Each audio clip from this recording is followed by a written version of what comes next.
Então, vamos dar início à conferência O Rio de Janeiro em Movimento, Cultura e Arte. Nossa convidada possui graduação em Bacharel em Ciências Jurídicas e Sociais pela UFRJ, graduação em Pedagogia pela Faculdade de Educação da UERJ, mestrado em Educação pela UFRJ e doutorado em Filosofia pela Universidade Gama Filho, pós-doutorado no IFIX UFRJ, no programa de pós-graduação em História Comparada. Atualmente é professora visitante do programa de pós-graduação em Filosofia do IFIX e responsável pela cátedra Maria Firmina dos Reis, por Helena Teodoro, pelo Colégio Brasileiro de Altos Estudos, CBAE, onde nós estamos agora nesse momento.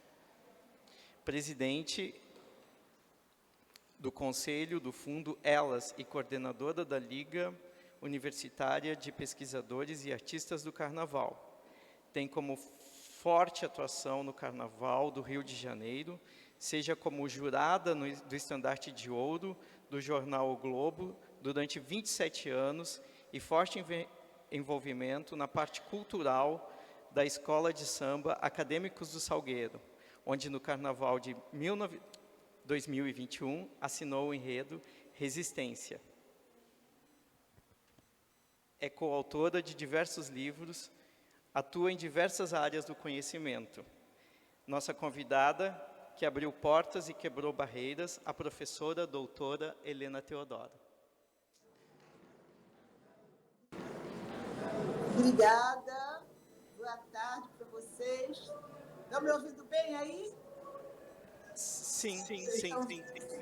Sim, é um prazer estar com vocês. Eu estou aqui em Brasília, no Congresso Nacional do Ministério da Igualdade Racial, no Conabrir. E eu estou muito feliz de poder participar desse encerramento sobre o Carnaval e a sua para os negros do Brasil, porque nós tratamos de ancestralidade. A gente trabalha efetivamente com resistência, com luta, com uma forma muito nossa de dizer que somos pessoas tão importantes e criativas como quaisquer outras. É muito importante que a gente possa falar da nossa ancestralidade nesse momento, porque para entender de ancestralidade, nós precisamos daqueles elementos que estão ligados à nossa tradição cultural negra africana, e eles são sacerdotes. E eles são aquelas pessoas que se chamam, aqui no Brasil, mãe de santo e pai de santo. Na verdade, nós não somos mãe de santo, nós somos mãe do santo. E entendam bem, santo é alguém que nasceu e morreu. E a ancestralidade nossa vem da nossa herança biológica.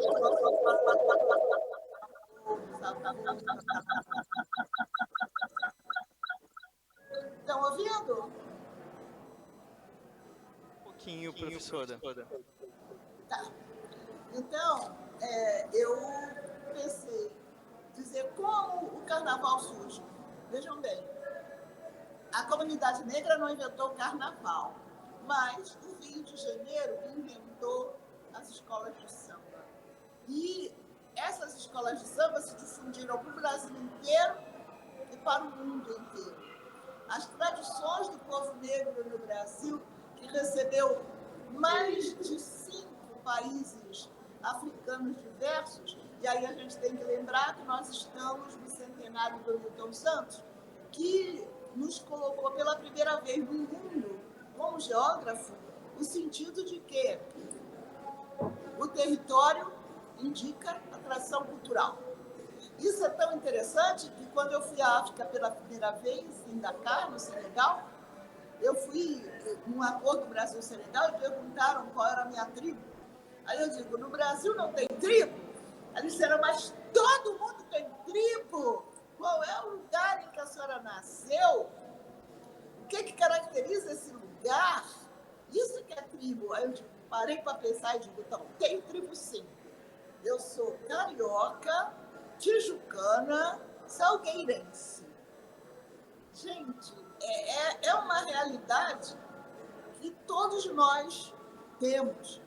Quem nasce em Santa Cruz, no Rio de Janeiro, pode se mudar para a Barra da Tijuca, mas Santa Cruz não sai de dentro dele. E assim com cada um. A gente vê as pessoas que nascem em Pernambuco, Maranhão, vão para o Rio de Janeiro e continuam mantendo todas as tradições de seu lugar. Dessa maneira, os nossos ancestrais vieram de África, vieram pelo Atlântico. E como diz a Beatriz Nascimento, eu sou atlântica, nós todos somos atlânticos, estamos ligados à terra do outro lado de onde nós viemos. E como diz o Nego Bispo, ele diz assim, podem, mesmo que queimem a escrita, não queimarão a oralidade. Mesmo que queimem os símbolos, mesmo queimando o nosso povo, não queimarão a ancestralidade. E essa visão de ancestralidade está profundamente ligada a uma ideia muito diversa que nós, na comunidade negra, temos de nossos antepassados. No mundo judaico-cristão, a visão que se tem é de um aqui que acaba quando a gente morre. Na tradição africana, você tem um mundo visível, que é o que você vê, e um mundo invisível, que você sente, mas não vê. É como se a gente abanasse assim a mãozinha do lado do rosto e sentisse o vento, que quando a gente não está abanando, a gente não sente, mas a gente precisa dele para respirar. E, vejam bem, a tradição africana acredita que, mesmo que não se tenha mais corporeidade, a espiritualidade se mantém. Assim sendo, a nossa ancestralidade está ligada a memórias, a emoções, a uma série de coisas que cada um de nós tem quando nasce. Se diz na minha tradição de terreiro que cada criança que nasce é um ancestral que volta. E aí a gente tem coisas assim, tiradas de nossos filhos, netos. Muito interessante, que ela diz, de onde ele tirou isso? Muitas vezes a gente vai num lugar que nunca foi, tem certeza que nunca esteve lá, mas você tem uma memória deste lugar deixada em você por experiências de sua ancestralidade. Então, entender o carnaval, conhecer como a comunidade negra encontra um carnaval no Rio de Janeiro, que era uma grande confusão, imitando os carnavais de Nice, ele resolve usar a rua para mostrar a sua maneira de ser. E aí surge a corda, surgem os primeiros blocos. E a sua forma de ser era através de quê? De uma lenda muito interessante, que é a lenda do tambor. Tem um orixá do tambor chamado Ayã. Ayã era uma mulher, dizem os nossos antecessores, os nossos ancestrais, que era uma mulher que ficava muito triste porque não podia ter um filho, que não podia sentir um outro coração batendo no seu ventre junto com o dela. E aí ela ia passear pela floresta para amenizar um pouco essa tristeza. E ela, num desses passeios, ouviu vozes. E essas vozes diziam para ela, se você não tem um coração batendo junto com o seu do lado de dentro, crie um do lado de fora. Pegue um pequeno tronco de árvore que vem da terra, pegue a pele de um animal, cubra esse tronco com a pele de um animal, pegue um cipó, pendure no pescoço e com a sua energia bata nos dois lados deste instrumento. E assim surge o tambor batá, que é o tambor do jongo. E o jongo é o culto àqueles que não estão mais entre nós, é o culto daqueles que têm espiritualidade, mas não corporeidade. E vejam bem, ela começou a tocar e achou tão lindo o toque que começa a cantar e todo mundo fica encantado com aquele toque, com aquele canto. E aí o rei do lugar ela estava na Nigéria, em Oió, e o rei era Xangô, que não podia haver uma mulher interessante, diferente, sem dormir com ela. E assim ele faz com Oiá e com a nossa Ayã. E a Ayã engravida. E ela fica tão feliz que quando nasce o bebê, era um menino. E ela diz para ele: meu filho, você nunca vai poder ter no seu corpo o outro coração batendo junto com o seu. Mas eu vou te dar todos os segredos do tambor, que é o coração batendo do lado de fora. E vocês sabem que hoje, em qualquer terreiro que você vá, você tem os ogãs batendo atabaque, e eles se chamam Ayangalu na tradição nalu. E isso é alguma coisa que permanece nos nossos dias até hoje. E eu queria dizer para vocês que nesse encontro aqui na Curapir, a gente vê a diversidade desse país. Quando chega o pessoal do Maranhão, o sotaque é diferente, o tipo físico é diferente, mas o sentimento de uso do tambor, como sendo um coração batendo lá de fora, se mantém. Então, seja no Cumba Meu Boi, seja no maracatu, seja na escola de samba, você tem sempre os tambores norteando as pessoas. No Rio de Janeiro, isso se deu pela chegada de uma baiana, Tia Seata, que veio da Bahia para o Rio, proveniente da Nigéria, e encontrou aqui já um grupo que tinha vindo de Angola. Há uma diferença muito grande entre a comunidade negra. É engraçado que pensam que todos os negros são iguais. Mas se fosse assim, a gente teria italiano igual a francês, igual a alemão, igual a português. Não é assim que a banda toca. Cada um tem sua história, tem sua herança ancestral, tem seu território. E na tradição negro-africana no Brasil, a mesma coisa. Então, nós temos as grandes diferenças de toques, de histórias, de línguas, de vestimentas, entre os diferentes elementos que desenvolveram e produziram a tecnologia que a gente tem aqui. Se a gente tem no Rio de Janeiro as escolas de samba, é porque o grupo de Angola se comunicava através dos tambores, e a gente mantém a tradição da capoeira, trazida pela rainha Nzinga de Angola. A gente tem os atabaques nas comunidades terreiro que tocam para Angola e que tocam diferente para o Benin, tocam diferente para a Nigéria. Então, quando Tia Seata chega aqui com o samba de roda da Bahia, ela encontra um outro ritmo diferente aqui no Rio. E da junção do samba de roda da Bahia, que Tia Seata traz, e que vem das rodas de xirê, que é o samba de terreiro, a gente tem, como no samba de terreiro, cada samba se relacionava a um orixá, eles descobrem que podiam fazer, como na procissão da Igreja Católica, um canto que contasse não a história daquele santo, mas contasse qualquer história.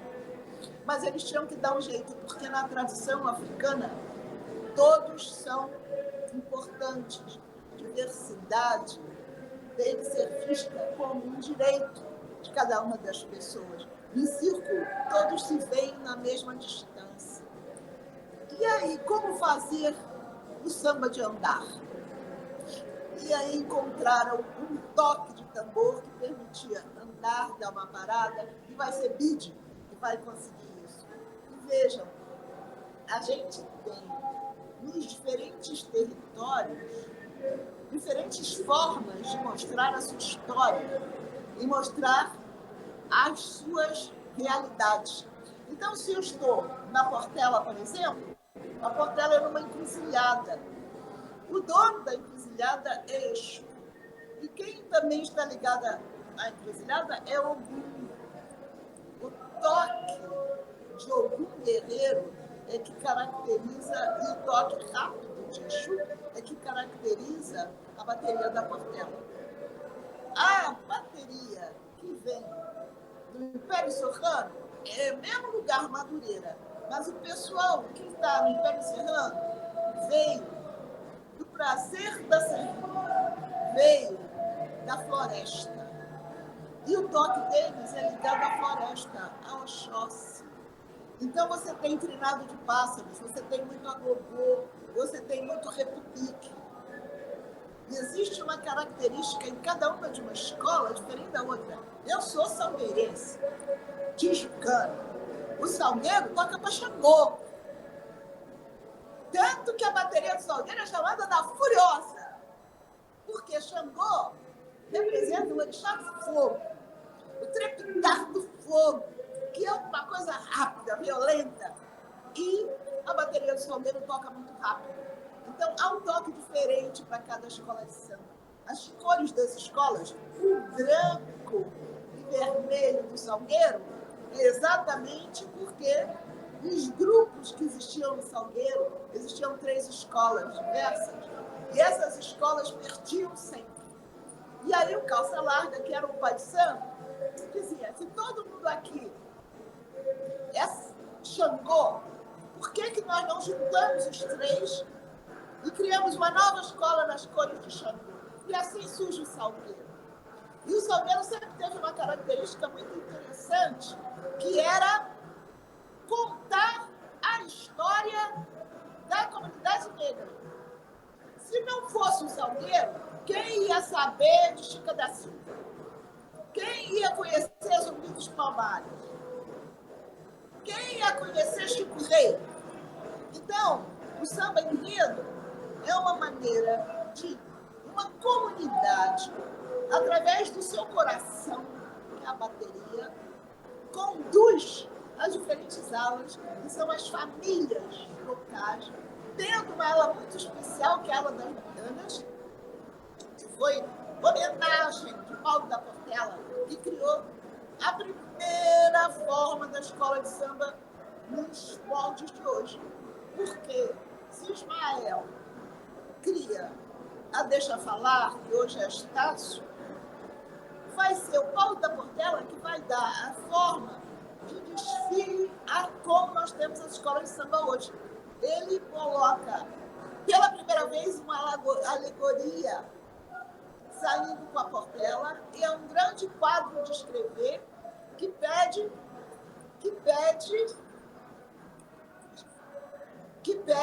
que a gente tenha um processo de educação para a comunidade negra no Brasil. Comunidade negra no Brasil.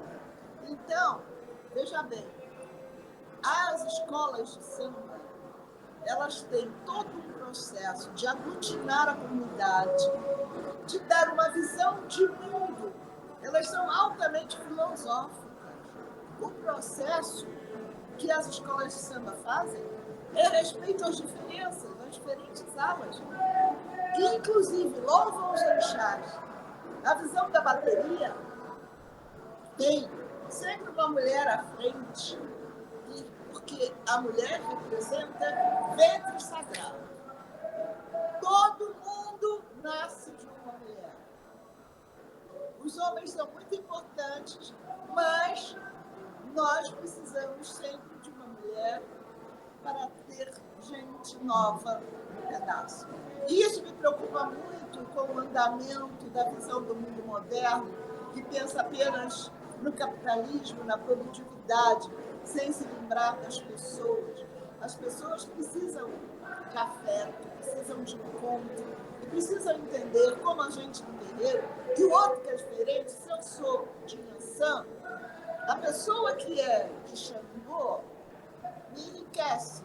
O outro que é de Oxóssi me enriquece mais um pouco. Aquele que é diferente de mim é alguém que me enriquece. Então, não é alguém que eu tenha que dominar ou eliminar. Esse sentido de, vamos dizer assim, competição, não é alguma coisa presente na tradição africana. A gente vive em roda, é a roda de samba, é a roda de capoeira, no sentido de se ver uns aos outros. A gente troca cumprimentos sem preservando a nossa ancestralidade, entendendo que os orixás são energias da natureza, são meios e modos de nós entendermos que nós somos natureza. No mundo judaico-cristão se estabeleceu homens de um lado, natureza do outro. Na tradição africana, não.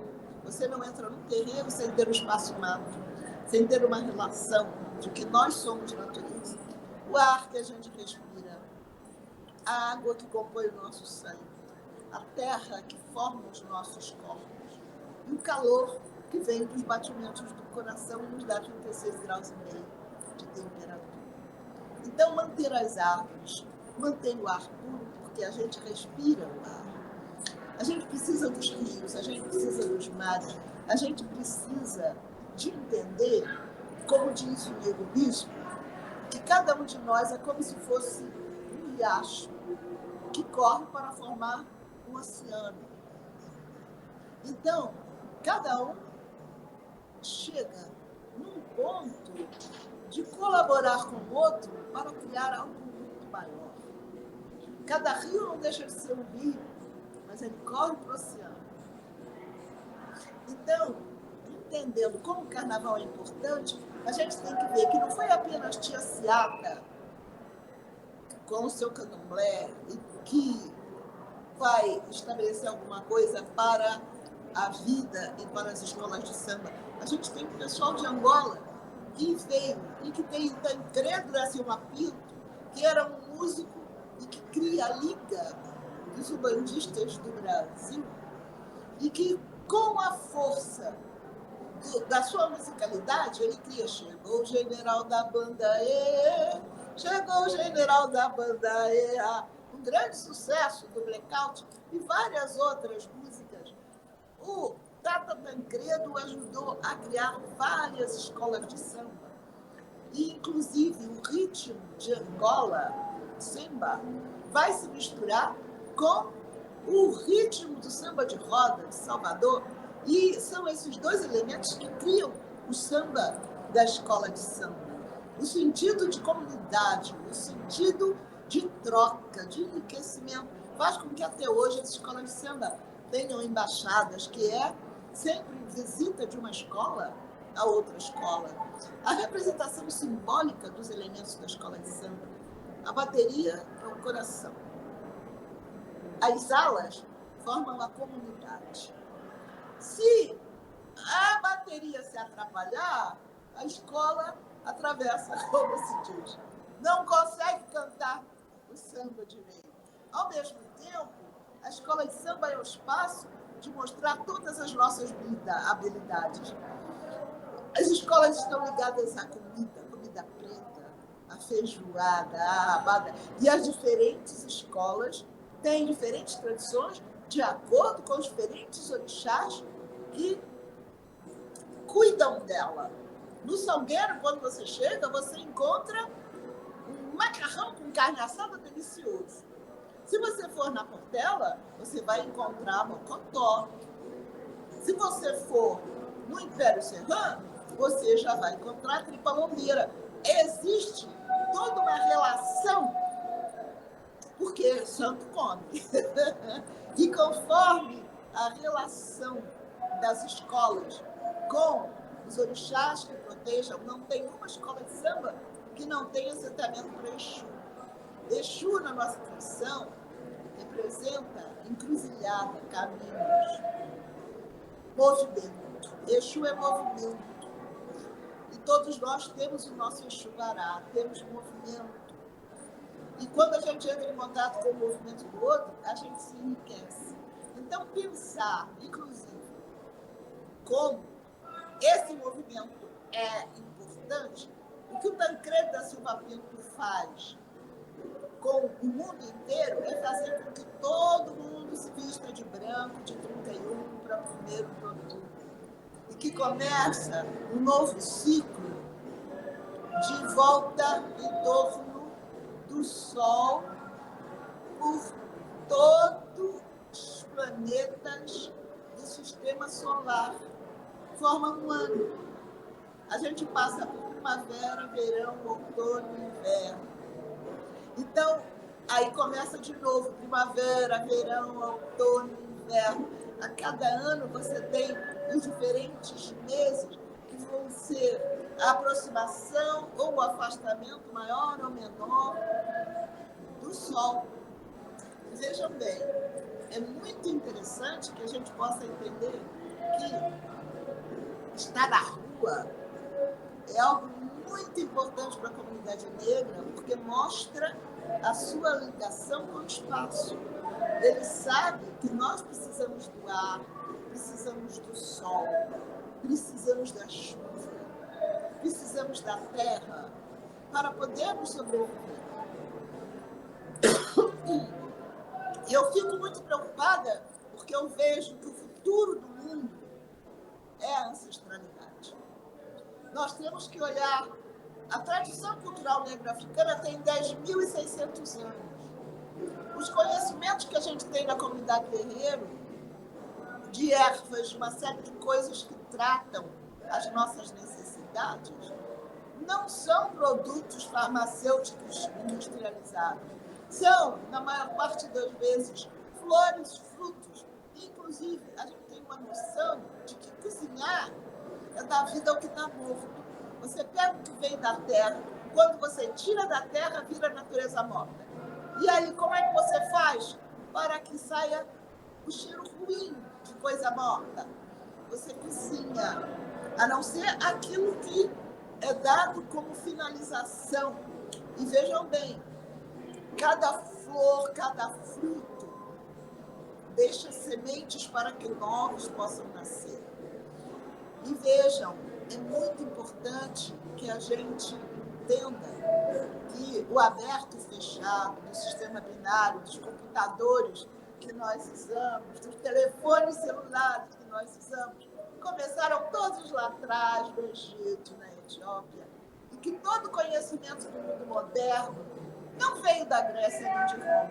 Grécia e Roma foram beber na fonte da Etiópia e do Egito.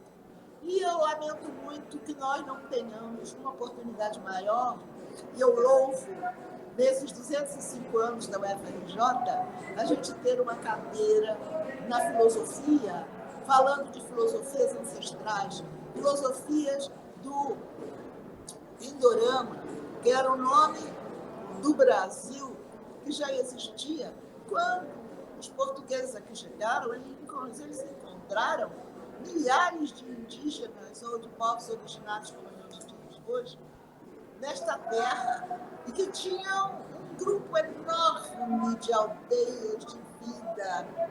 Esse é um processo que a gente tem que recuperar. Eles são os donos da terra. E os africanos que foram retirados de sua terra para serem escravizados aqui, trouxeram todo o seu conhecimento de agricultura, de clima temperado, de tecelagem, dos quilombos, quilombo de Teresa de Quariterê. Todos os quilombos nos deram tecnologia.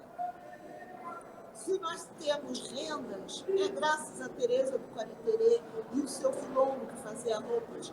Se nós temos comida, os quilombos têm uma maneira própria de lidar com a nossa alimentação. E, inclusive, o uso da terra, enquanto todo o Brasil estava na monocultura, os quilombos estavam na pluricultura, revezando o uso da terra com o plantio revezado de vários alimentos que não deixassem a terra perecer. Estar hoje aqui nessa conferência de igualdade racial me faz ver a diversidade desse país. Pessoas do Acre, do Amapá, do Maranhão, de Porto Alegre, do Rio Grande do Sul, do Paraná, de Florianópolis, do Ceará, da Paraíba, de Alagoas. Esse país é um país continental e cada um traz uma contribuição incrível. E nós tivemos mais de 5 países africanos que nos deram sotaques incríveis. Veio o pessoal de Angola, da Nigéria, de Burkina Faso, de Moçambique, do Benin. E o que nós estudamos sobre eles nas escolas? E como sabemos como eles estão vivendo hoje? só nos passam imagens de doença, de guerra, de tristeza, como se eles não tivessem uma cultura muito rica. As nossas comidas, feijoada, pata ou tucupi, são indígenas ou africanas, basicamente. Então, é preciso que a universidade dê a mão ao povo brasileiro, que hoje 57% do nosso povo é descendente de africano e traz uma ancestralidade muito forte. Porque a ancestralidade não está à vista, não pode ser calada. Ela está nas nossas emoções, nos nossos sentimentos. E é por conta dessa ancestralidade que foi um legado que os meus pais deixaram para mim. Meu pai era economista, minha mãe era intérprete de inglês e eram militantes do movimento negro e indígena. E essa continuidade sendo seguida. Meu filho e os meus netos continuam tendo muito orgulho de onde vieram, buscando traçar a nossa árvore genealógica, indo à África e mantendo as nossas tradições através dos nossos cultos, sem dizer que qualquer pessoa tem direito a ter a religião que se sinta melhor. A diversidade é a nossa palavra de acolhimento a todos. Precisamos de todos juntos para construir um Brasil forte, como no carnaval. Podemos ter um japonês, um italiano, um grego e um africano tocando tamborim ou surdo de marcação numa bateria de escola de samba. Podemos ter passistas que vieram da Finlândia, como temos mais de 50 escolas de samba na Europa. Por quê? Porque o samba cura, o samba dá uma visão da alegria de viver e um sentido de que os nossos ancestrais continuam nos dando ânimo e animação para terminar com o racismo, com a intolerância religiosa e entender que todos juntos estamos de mãos dadas e que o mundo vai ser muito melhor quando nós estivermos todos colaborando uns com os outros, com diferentes tons de pele, com diferentes culturas, porque isso é riqueza. E eu espero que nós possamos, muito em breve, ter uma visão muito melhor de África e de todos os povos brasileiros que estão em África e entendam. Essa diferença é tão grande que quando a gente vê os negros americanos, eles têm África que veio basicamente de uma religião muçulmana. Eu tenho Mohamed Ali, a gente tem uma série de lideranças negras que botaram nomes árabes, porque os seus países de origem eram muçulmanos. Isso não impede que New Orleans, que foi comprado da França, tivesse o pessoal do Benin, e todo mundo lá professa o jejum, a tradição que a gente chama aqui o pessoal dos vudus, as vudus. Então, é dando as mãos para todos, brancos, negros, indígenas, pessoas deficientes, pessoas trans, dando o direito de ser diferente para todas as pessoas. Eu acho que o carnaval nos dá essa oportunidade de lidar com a diversidade e a harmonia, porque as diferentes alas da escola de samba representam como o coração pode unir todas as pessoas no mesmo espaço, dançando junto, cantando junto, comendo junto e dando muita alegria ao mundo, por mais diversos que sejam todos os componentes de um mesmo grupo, de uma mesma escola, de um mesmo bairro. Muito obrigada a vocês e parabéns por mais um encontro de comemoração de 205 anos da Matriz. Muito obrigado, professora Helena, pela fala. Antes de encaminhar para as perguntas de quem está aqui nos escutando, eu gostaria de fazer uma pergunta para a senhora, depois eu vou pedir as perguntas de quem está na plateia. Então, a senhora nos deu uma aula hoje aqui de samba, de comunicação, e do início desse cortejo, que não necessariamente imita uma procissão, mas aos moldes de uma procissão, né? E essas histórias contadas. Eu gostaria de saber da senhora como foi a sua emoção de criar um enredo para o Salgueiro, sendo salgueirense, tijucana, como a senhora gosta de falar, e vindo de um cenário que nós ainda estávamos no recolhimento, o carnaval foi adiado, então tínhamos todo um cenário político no Brasil naquele momento, onde muita coisa estava sendo cerceada, e Salgueiro vem com resistência, e Helena Teodoro é chamada para fazer o enredo Resistência no Salgueiro. Eu vou abrir agora para a plateia, e depois a senhora responde num bloco só, pode ser, ou a senhora quer responder em partes? Não, você que sabe, seja melhor, está aberto o microfone. Então a André está dizendo para a senhora responder. Pode ser? Então tá. Primeiro, Resistência foi uma honra muito grande. Para mim, uma emoção enorme. A maior emoção, além de Resistência, para mim foi ser enredo do Mocidade Vida da Moca em São Paulo, né? Porque eu acho que não tem homenagem maior do que você ser um enredo de escola de samba.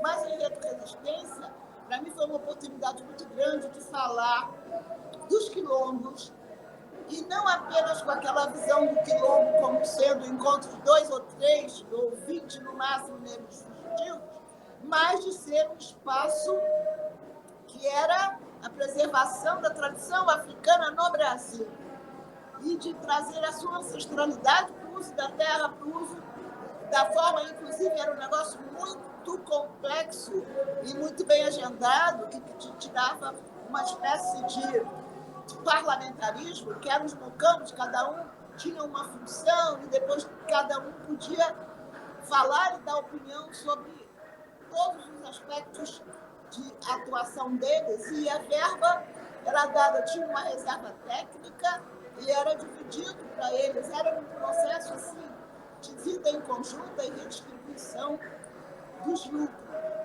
Uma outra coisa foi que eu consegui no Salgueiro reunir todos os grupos negros do Rio de Janeiro. Para nós foi algo que estávamos muito apartados e num sentimento de isolamento com a pandemia, e que a gente teve que ficar parado muito tempo. Conseguir reunir os diferentes grupos, desde o pessoal da pastoral até o pessoal de terreiro, não é? Mostrando a nossa resistência por sermos olhados como pessoas, tratados com dignidade e com direito a salários dignos, a um bom viver. Essa é a luta que a gente tem tido o tempo todo, que se fala muito do Holocausto no povo judeu, mas o nosso Holocausto continua até hoje, porque nós continuamos sendo discriminados no mundo inteiro, mesmo que você tenha uma boa condição financeira. Então, Resistência, para mim, além de ser um grande encontro com a nossa história, que podia ser mostrada desde os quilombos, passando pelas irmandades da igreja, porque logo as pessoas entenderam que as igrejas católicas e protestantes são cultos de ancestralidade, trabalham com pessoas que já morreram e que foram influentes na sua comunidade. Então, o que a Umbanda faz, não é? Os orixás são as energias da natureza. O orixá representa a mata, representa a água, representa o mar, a lagoa. Não são pessoas, são energias cósmicas, são energias da natureza. E aí, poder falar disso e botar, inclusive, Babá Ivani num carro com todos os orixás, mostrando a importância da força dos orixás, nas nossas vidas, porque todo mundo tem orixá, cada um de nós tem tendências. E essas tendências podem ser conhecidas, entendidas, e a gente tem um autoconhecimento, que é o que ocorre quando a gente vai participar de uma comunidade como a nossa. E, inclusive, aprender a ser solidário. Cada fio de conta representa que nós estamos de mãos dadas com todas as pessoas que têm a mesma maneira de ser e sentir que nós temos. Então, é um sentido de unidade, de grupo, de participação. E a escola de samba representa também essa unidade. Então, estar como autora do enredo numa escola de samba que representou a forma palatável de transformar uma procissão num grito de visibilidade de história do povo negro, foi uma experiência muito grande. E ainda mais no meu território, eu nasci na Tijuca. Eu nasci na rua Jurupari 27. Fui criada na Tijuca. A minha família é uma família de sambistas. Meu primo Dauro, autor das Minas do Rei Salomão. E depois, nós, na infância, sempre nos reuníamos. Estava todo mundo do Salgueiro, nos nossos aniversários e encontros dominicais. Então, é alguma coisa que vem comigo desde que eu me entendo de gente, né? E de ver que a vida no Carnaval, a gente estava assistindo o Salgueiro. No Natal, todo mundo tinha que ganhar um presentinho. A gente fazia 94 presentes. Eu me lembro de quando eu ajudava a minha mãe a embrulhar os presentes, porque era família extensiva. Os amigos do Salgueiro, os baianos que frequentavam a nossa casa, todo mundo ia e passava no Natal e tinha um presentinho, ou ia comer na casa de Tia Alice, na rua Dona Maria 33.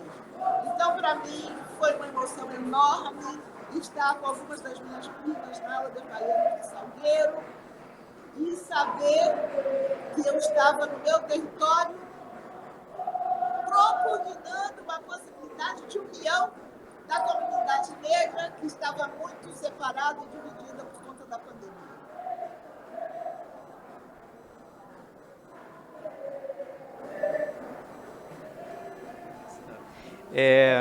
Eu sou da comunidade do Salgueiro, eu desfilo no Salgueiro, e é impressionante que quando a senhora chega no Salgueiro, a senhora, principalmente lá no morro, a senhora vem pelo meio, as alas estão todas formadas e todo mundo lhe olha e lhe reverencia, assim, sabe?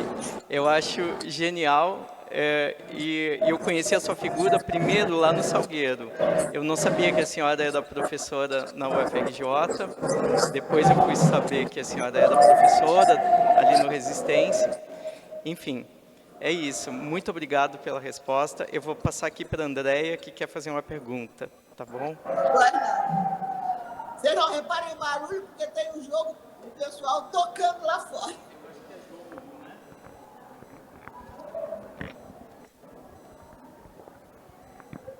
Deixa eu me afastar. Oi, André. Olá. Pronto, agora consegue me ver.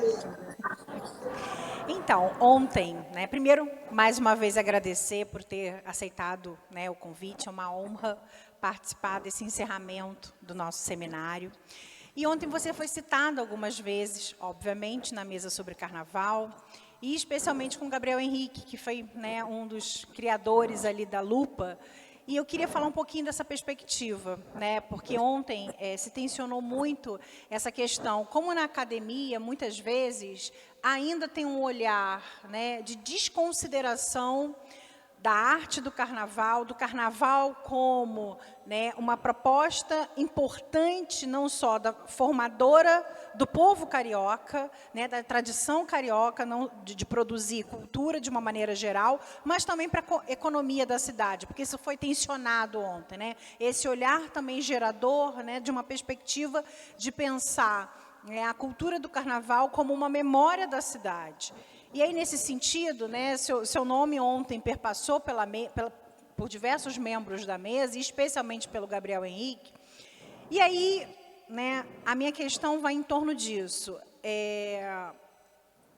Foi levantado, né, foi feita uma análise aqui de quantas produções, né, de teses e dissertações giram em torno de uma, não só produção historiográfica, mas diferentes campos, né, da área do conhecimento sobre o carnaval. Né?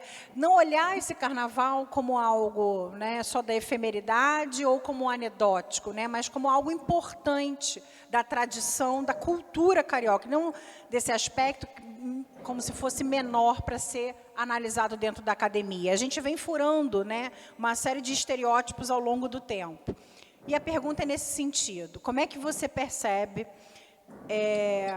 sendo, né, professor, inclusive, da história comparada, mas ainda assim, esse distanciamento e essa relação com alguns professores, né, que não orientam ou que não consideram a análise sobre o carnaval carioca dentro da historiografia? É claro que a gente já tem uma tradição de produção, mas ainda assim, entre o que a gente tem consagrado na historiografia, né, em relação às outras produções acadêmicas, a gente ainda vê e a gente ainda percebe que há uma necessidade, né, de mais e mais trabalhos. Ontem mesmo foi citado aqui a importância do trabalho memorialístico que a UERJ fez com relação à produção e salvaguarda da Rosa Magalhães. Então, nesse sentido, a gente tem muitas fontes primárias que precisam ser, né, que demandam, né, de um trabalho. E aí minha questão é mais nessa perspectiva, né, o seu olhar também acadêmico, né, como professora, como orientadora, inclusive que foi supervisora, né, de um importante trabalho que começou com os alunos, né, do campo da história e também das letras. Olha, eu considero importantíssimo o trabalho com o carnaval, porque, inclusive, fui responsável pelo projeto de tombamento do samba como patrimônio imaterial do Rio de Janeiro. Fui eu que fiz o projeto no Centro Cultural Cartola.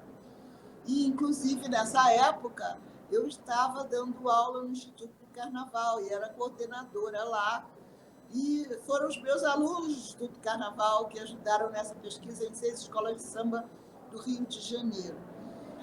Eu acho que o carnaval, ele representa uma relação muito forte entre quem faz e quem pensa no que faz. E que, logicamente, há uma dificuldade grande de quem é formado pela academia, com uma visão ainda daquela voltadas para Kant e toda uma visão eurocentrada de que a comunidade branca é especial e deve ser modelo para todas as outras, no sentido de respeito à diversidade e ao conhecimento acumulado pela comunidade negra em mais de 10.000 anos de história. É normal que pessoas que não sejam formadas para lidar com a comunidade negra, nem com sua história, sintam a dificuldade de entrar nesse universo, porque, inclusive, é um medo de entrar no desconhecido e também o preconceito de se meter com determinadas coisas que sempre foram vistas como más, como ruim, como de gente que é ruim. É um negócio assim, muito complicado. A gente precisa entender que isso é tão sério que a gente, na comunidade negra, tem que fazer um trabalho de terapia com determinadas pessoas para terem confiança em si e entenderem que não são mais e que não são, vamos dizer assim, desprendidas de capacidade de fazer coisas e de criar. É uma perda de autoconfiança muito grande. Eu digo que eu consegui ser a primeira mulher a terminar um doutorado em filosofia, porque desde muito pequena os meus pais já eram militantes e já tinham uma proposta e chegaram também num período Vargas, daquela história de concurso público, e os dois fizeram a faculdade, se conheceram na faculdade e tinham uma noção muito grande, a minha mãe como intérprete de inglês, da luta dos negros norte-americanos. E papai, como era de esquerda, com o pessoal de Cuba e pessoal da esquerda, no sentido de bem viver de todo mundo. Então, desde muito cedo, Eu tive muito orgulho de ser o que era e de conhecer outras coisas. Eu tinha muitos livros em inglês, mas se uma pessoa é perseguida o tempo inteiro e vive com muita dificuldade, não tem um bom viver, e na escola sempre é olhada e visto de forma diferente. Quando eu ia estudar em escola particular, eu era sempre a única negra. Mas eu chegava já tendo um aviso dos meus pais de que poderia acontecer. Quando eu fui para o Instituto de Educação, eu era a única negra da minha turma. E eu sabia, lógico, que eu tinha cabelo black, e os meus pais me disseram, eles vão querer passar uma vaselina no seu cabelo. E aí você já sabe o que você vai dizer. Então, essa coisa de uma herança familiar militante e com um orgulho muito grande e entendendo da criatividade da gente, é algo muito necessário. Isso só pode ser dado pelo processo educativo das famílias e da possibilidade das escolas terem pessoas que atuem em relação a isso. Então, quando eu fui a Durban, quando a gente voltou e conseguiu a lei 10.639, foi um negócio assim que eu achei que a gente tinha conseguido chegar a um ponto de crescimento. Mas foi muita ilusão da minha parte, né? Mas eu acho que, criando a Lupa, quando o Gabriel me convidou para a gente fazer uma Liga Universitária de Pesquisadores e Artistas do Carnaval, eu fiquei muito feliz e muito contente. E agora a gente está com uma proposta com a Secretaria de Cultura, que criou uma assessoria de carnaval, de fazer uma revista acadêmica de carnaval. Estamos lá pela UFRJ, transformando isso em realidade. O nosso 13º seminário Memória, Documentação e Pesquisa, a UFRJ, nos 460 anos da cidade, né, do Rio de Janeiro.